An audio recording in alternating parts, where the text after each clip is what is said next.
चलिए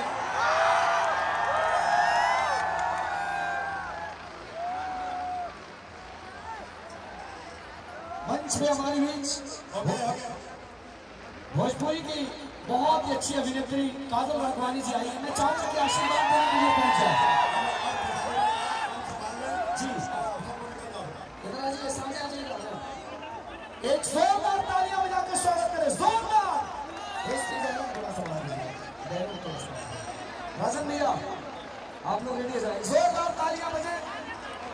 भोजपुरी जगत की सुपरस्टार फिल्म अभिनेत्री हम सबके बीच में काजल जी उपस्थित हुई, खेसारी भी उपस्थित हुई। रास्ता दे दीजिए, रास्ता रास्ता रास्ता दे दीजिए, रास्ता।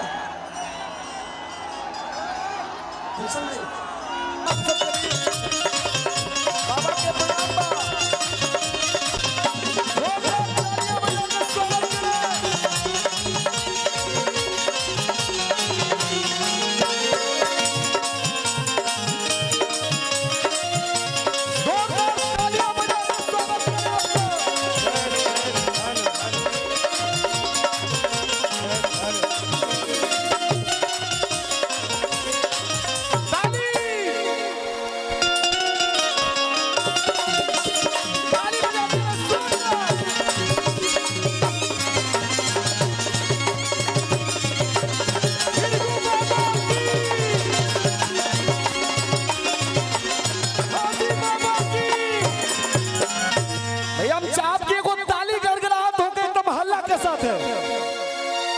अरे भोजपुरी जगत के कैसे फिल्म अभिनेता, ट्रेंडिंग स्टार, व्यू स्टार, अब इनके बारे में हम क्या कहेंगे।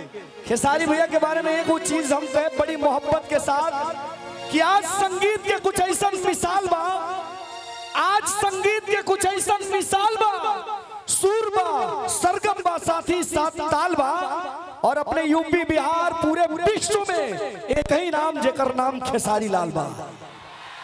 एग्जैक्टली जोरदार तालियां बजाकर स्वागत करें। अब खेसारी भैया ये बलिया के जो हम धरती बा हमनी के, जहाँ के लोग, अब बलिया का पूरा विश्व आपके प्यार करेला, पूरा विश्व के दिल में आप समाइल बानी।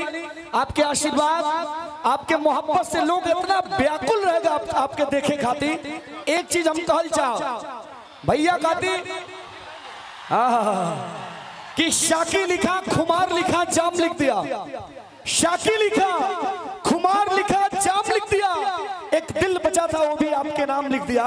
और किसी ने पूछा अरशद तेरी पता, मैंने कलम उठाई और आपका नाम लिख दिया। भैया के लिए एक जोरदार तालियां। साथ में हमने के अखिलेश कश्यप बाबा बानी, बाबा के प्रणाम, बाबा बाबा के प्रणाम। राघवेंद्र प्रताप सिंह जी बानी, डीजे बिट्टू मेहरवा जी, तमाम लोग बा। आई सीधे सीधे मंच और माइक भैया के सौंपल चाहे कि ना हमें कोई राह आसान चाहिए, ना हमें कोई पहचान चाहिए, पर दुआ करता हूं उस भिरगु बाबा से कि हे बाबा हमेशा खेसारी भैया के चेहरे पर एक प्यारी सी मुस्कान चाहिए। जोरदार तालियां बजा के आप सबके बीच भोजपुरी के superstar, view star Khesari Lal Yadav ji, जोरदार तालियां। तनी मंच के खाली कर दीजिए भैया, मंच को थोड़ा खाली कर दीजिए। आप सब भाई हैं और भाइयों का प्यार आशीर्वाद जब मिले तो बहुत अच्छा लगता है। तो प्लीज आप सबसे रिक्वेस्ट है कि आप सब मंच को थोड़ा सा खाली कर दें। आइए मंच और माइक भोजपुरी के व्यू स्टार, ट्रेंडिंग स्टार, सबके दिलों पे राज करने वाले आप सबके बीच भोजपुरी माटी के लाल खेसारी लाल यादव जी, जोरदार तालियां बजा के स्वागत करें।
भैया एगो आवश्यक सूचना बा कि आप लोग पानी का बोतल ना फेंके। खेसारी भैया हमनी के बीच में मानसी जी बानी भाई, हमनी के होस्ट दोस्त, हम चाप की हो खाती है, जोरदार ताली बजे, जोरदार ताली बजा के स्वागत करिए आपसे।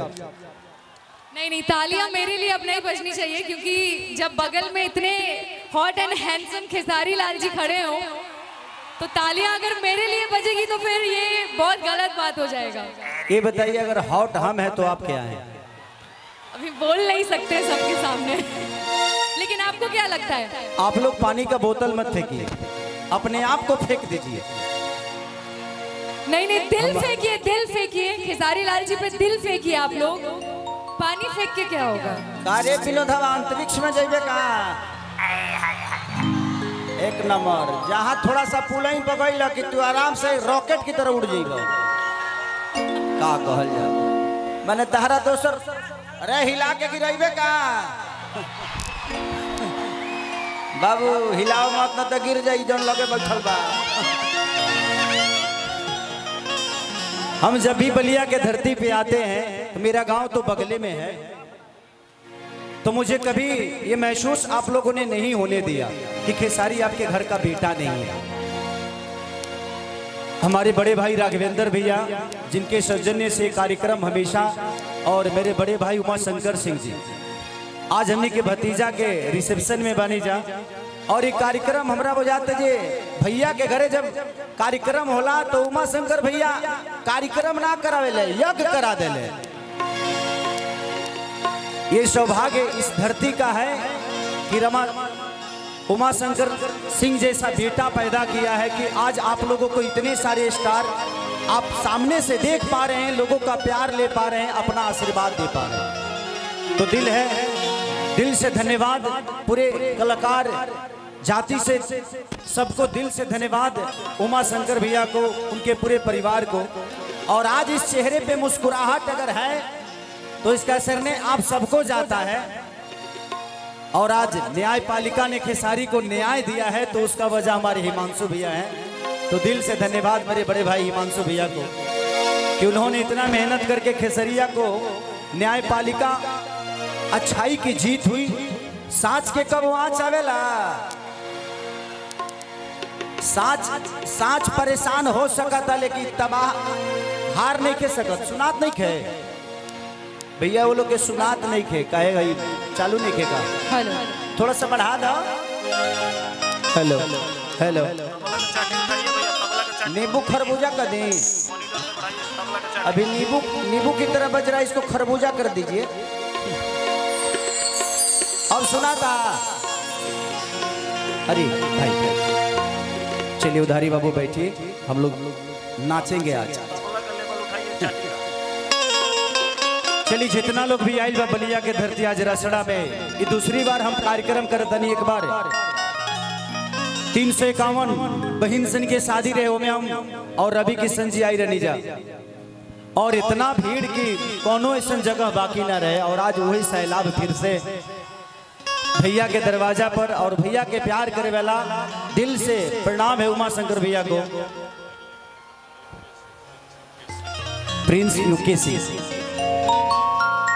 और हमारे बड़ भैया रमेश भैया, प्रिंस यूके सिंह जेकर आज रिसेप्शन बा, तो दुल्हा दुल्हन के जोड़ी हजारों हजार बरिस बरकरार एकरा खरी पूरा शुभकामना।